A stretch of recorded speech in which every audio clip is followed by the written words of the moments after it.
Alors, je m'appelle Aurélien Harris, je suis UX consultant, UX mentor et aussi coach professionnel.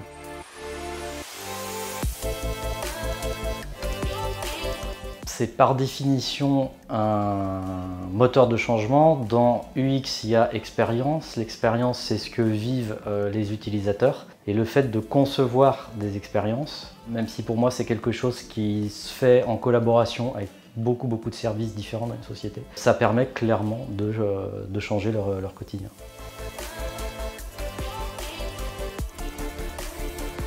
Sur des observations que j'ai pu faire en B2B par exemple, où j'observais des conseillers à NPE utiliser un logiciel qui était assez mal fichu, je voyais qu'ils passaient 1 heure à réaliser une tâche, alors que s'ils avaient eu un outil un peu mieux fait, un peu plus intuitif, donc derrière avec une vraie pensée ergonomique et d'expérience, ils auraient pu cette tâche d'1 heure la faire en réalité en 10 minutes. Et nous, on est là parfois presque un peu en tant que militants pour pousser ces changements-là. Pourquoi? Parce qu'il y a une empathie que nous, on absorbe. L'empathie, c'est de comprendre ce que vivent les utilisateurs. C'est pas de s'intéresser aux utilisateurs, c'est de comprendre ce qu'ils vivent. Et le fait de comprendre leur quotidien, ça nous permet de reporter leur voix au sein d'une direction par exemple, et d'enclencher des travaux d'amélioration et donc de transformer leur quotidien.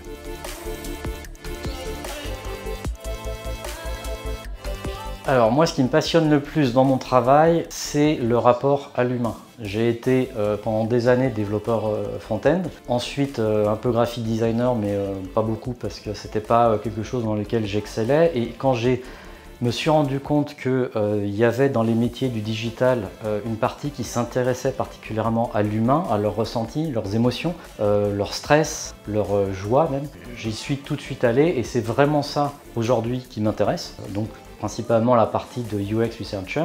Et c'est, si je me projette un peu aussi par rapport à ma carrière, c'est ça aussi qui a fait que j'ai décidé de devenir coach, parce que ce rapport à l'humain vraiment m'intéresse.